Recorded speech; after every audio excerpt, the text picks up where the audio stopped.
వచ్చేస్తున్నారు సార్. డాక్టర్స్తో మాట్లాడానమ్మా, హార్ట్కి ఏం కాలేదు, కొంచెం బ్లడ్ లాస్ అంతే. త్వరగా రికవర్ అయిపోతారని చెప్తున్నారు. ఇష్యూస్ ఏం లేవు, అన్ని క్లియర్ చేశాను. ఏం లేదంట వెంటి కాశీ. What about security?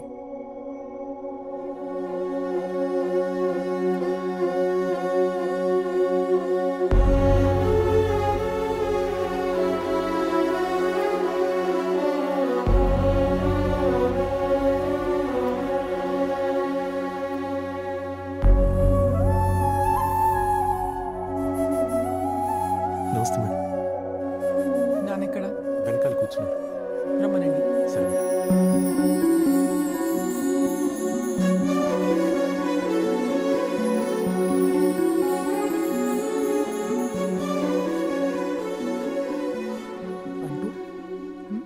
ఎవరు?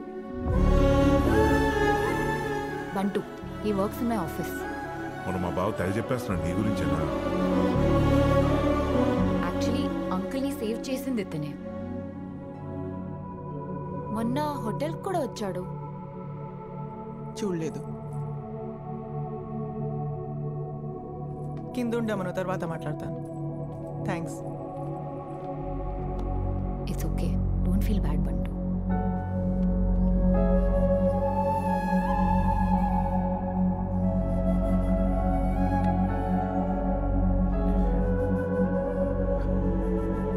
నాన్న, డీసీపీ గారు మాట్లాడాలంట.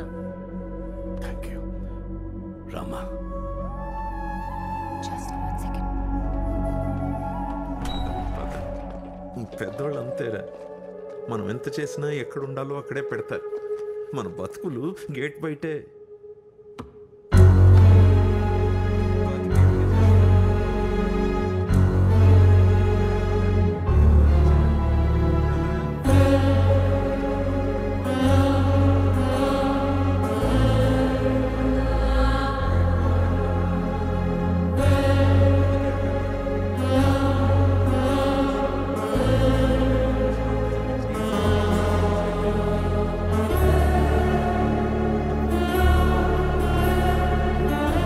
పోయిందండి పాపం. పాప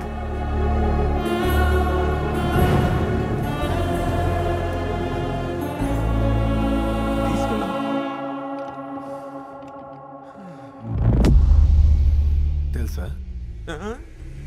ఎవరో అనాథ అనుకుంటా. మన మనసు సున్నితం కదరా, తట్టుకోలేం.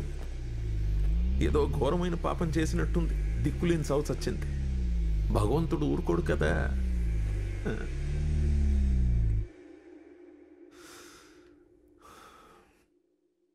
ఏంట్రా గ్యాప్?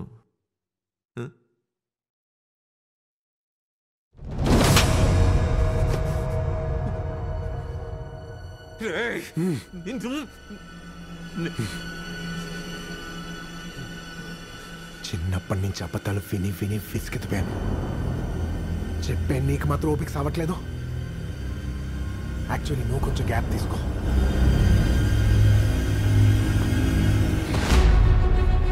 Relax relax.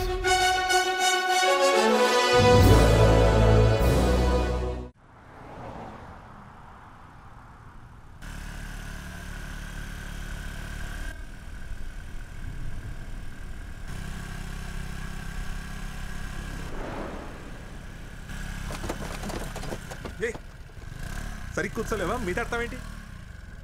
బతుక్కొక మంచి పని చేయగానే 10 ఎదవ పనులు చేసేయాలి. ఎందుకు కొట్టావు? డైరెక్ట్గా అడగచ్చుగా. ఏదో డాన్సులు ఎందుకు?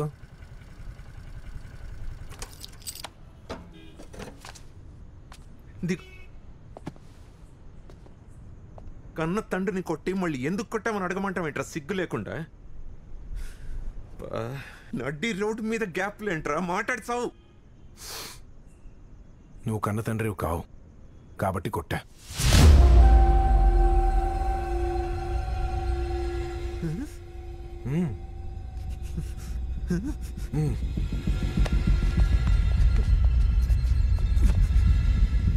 కన్న తండ్రిని కాదు, నేను కన్న తండ్రిని కాదు. ఎలా పుట్టావురా మరి? పైన దిగొచ్చావా? నేను దిగిరాలా, నువ్వే దింపావు.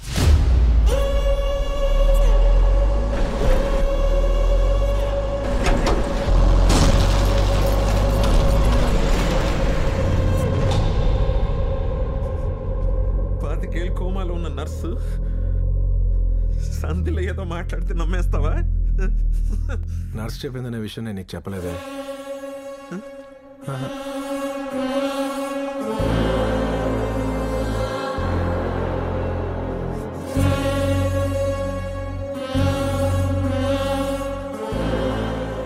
చెప్పు, మా నాన్న రామచంద్రేనా?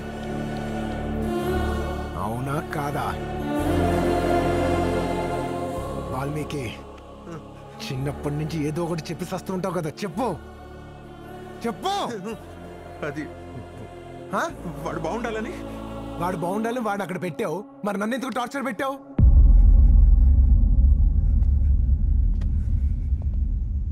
మా నాన్న అంటే నీకు జలసి. నీతో పాటు ఉద్యోగంలో చేరి నీ కళ్ళ ముందే కోటీశ్వరుడు అయిపోయాడు కదా, అది తట్టుకోలేకపోయావు అని ఆయన ఏం చేయలేవు కదా. అందుకు నాలో రామచంద్రన్ చూసుకుని 25 ఏళ్ళుగా రోజు నన్ను తొక్కి తొక్కి తొక్కి పిచ్చోని చేసు. నీ గురించి నేను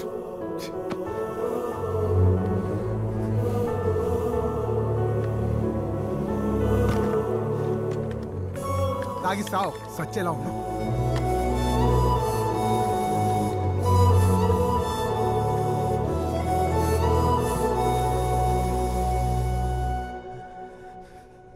ఇప్పుడు ఇవన్నీ చెప్పేసి నన్ను రోడ్డు మీదకి లాగేస్తావా? నా కొడుకు జీవితాన్ని నాశనం చేస్తావా? నీ కాళ్ళు పట్టుకో. పిచ్చా, నువ్వు చేసిన దరిద్రమైన తప్పు గురించి నేను అక్కడ నోరెత్తితే నీ కొడుకుని ప్యాలెస్ నుంచి తీసుకొచ్చి పాకలో పాడేస్తారు. సడన్ గా వాళ్ళ అమ్మ ఆడికి మేడం అవుద్ది, వాళ్ళ నాన్నడికి బాస్ అవుతాడు, నీలాంటి క్లర్క్ ఎవడో ఆడికి తండ్రిగా మిగిలిపోతాడు.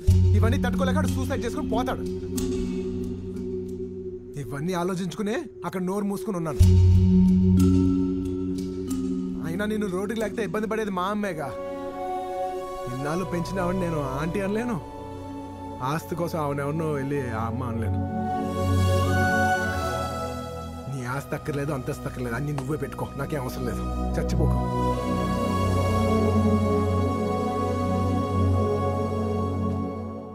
ఏమీ అక్కర్లేదన్నప్పుడు ఇవన్నీ తెలుసుకుని ఏం చేస్తానన్నా? ఫ్రీడమ్. నిన్ను ఇంప్రెస్ చేయక్కర్లేదనే ఫ్రీడమ్. చిన్నప్పటి నుంచి ఎలా ఉంటే మా నాన్నకు నచ్చుతానని తెగ ఎదిగేసుకున్నాను. ఇవాళ ఎలా ఉన్నా నచ్చనని అర్థమైపోయింది. నా ఆన్సర్ నాకు దొరికింది. I'm free. Free. Valmiki, Valmiki, నేను ఎప్పుడు చూసినా ఇరిటేషన్ వచ్చేది, కానీ ఫస్ట్ టైం జాలేస్తుంది. ఎందుకంటే వాడు కొడుకని ఎవరికి చెప్పుకోలేవు. నేను తండ్రిని ఒప్పుకోను. కొన్ని జాతకాలంతే, వెరీ బ్యాడ్.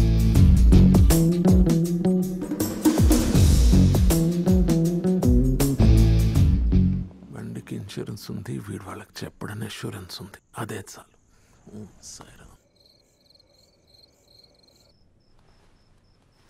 అమ్మా, ఏంటి ఒంట్లో బాగాలేదా? ఇందాకేం తెలియదని చెల్లి చెప్పింది. సాయంత్రం నుంచి టెంపరేచర్ రా కాలిపోతుంది. నేను వెళ్ళి మందులు తీసుకొస్తాను. వద్దు. వద్దా? ఏ వేసుకోపోతే ఎలా? నువ్వు వెళ్ళి మందులు తీసుకురా పో. ఏం అక్కర్లేదురా, పిల్లలు పక్కన ఉంటే చాలు, మాకన్నీ అవే తగ్గిపోతాయి.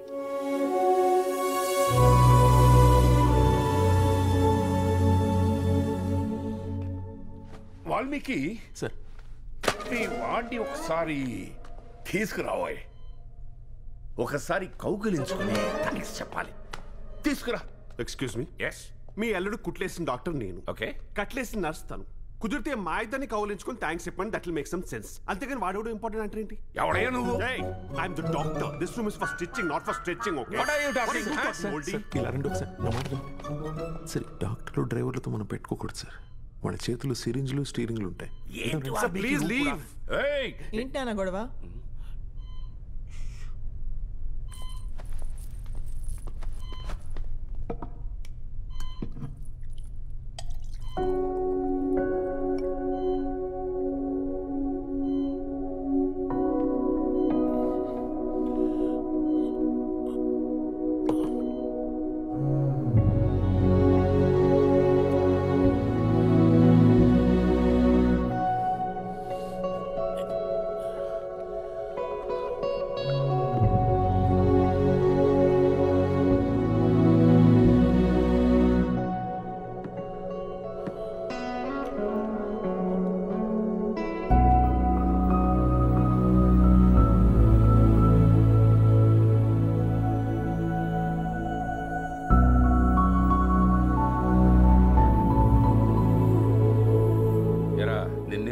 ఉండాలి కదా.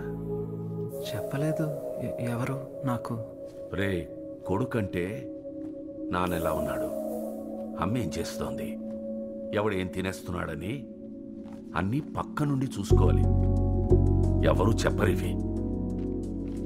బయటాళ్లలాగా బొకే తెచ్చాడు మళ్ళీ.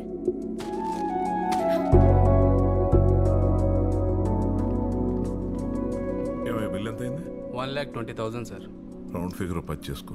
120కి రౌండ్ ఫిగర్ 1 అవుద్ది, 10 అవ్వదు. ఓ, నువ్వు సుబ్రహ్మణ్యం కాదు కదా? కాదు సార్. ఏంటి సార్? ఏమయ్యా మరీ ఎంత స్ట్రైట్గా ఉంటా? రౌండ్ ఫిగర్ గురించి ఏం తెలుస్తున్నాయా? కొంచెం చెప్పు. మందులకే 10 లక్షలు అంటే జీలలిత బిల్లు కన్నా ఎక్కువైపోతుంది సార్.